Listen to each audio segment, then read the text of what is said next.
Hi folks, here's an update on the green controller. I've made it so the server can handle dynamic IPs. The internet that we get from cable companies and whatnot, they give us an IP, but it changes over time. You have to pay extra to get a static IP. It's usually a commercial business deal to get a static IP, so a lot of us can't afford it. So under settings, this is where you type in your email.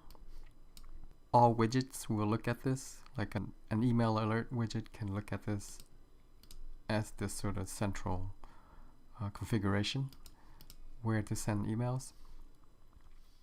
So once you type it in, you can test it out. It can shoot you an email. It uses sendmail off my commercial web server. SMTP doesn't work reliably well, so I got rid of it completely.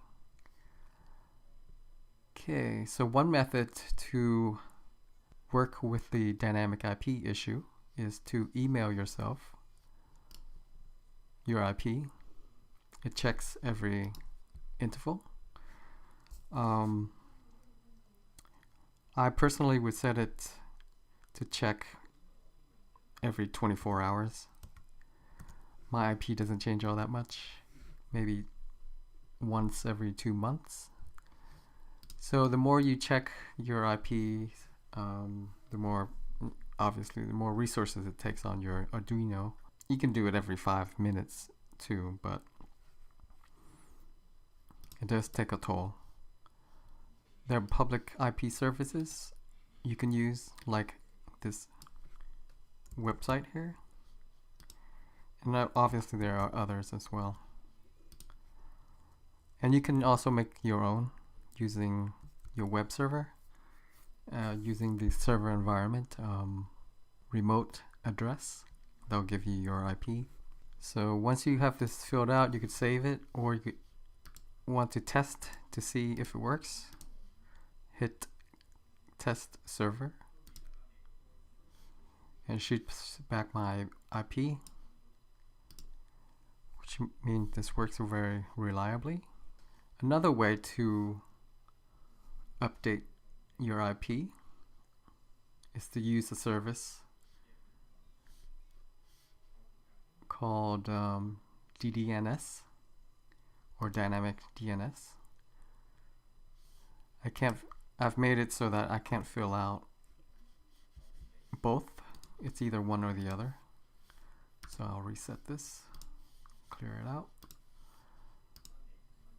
Again, this will update every so often. So 24 hours is good for me. Again, you could do it 5 minutes, every 5 minutes, and so on. Basically fill out the configurations. I'm using noip.com. You have to sign up with them to get a domain name, a free domain name. You can also pay to get privileges.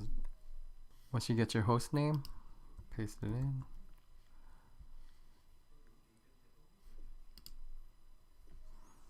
And your username, they'll give you a username as well.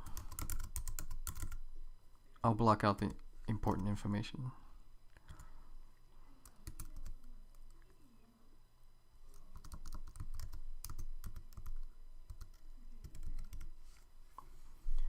Again, you can also test before you save.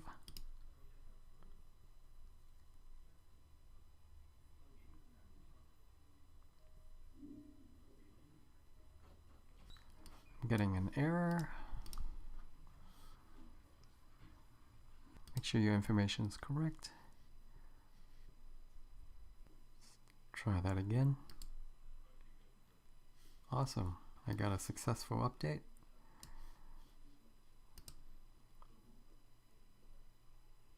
So I can hit save on that.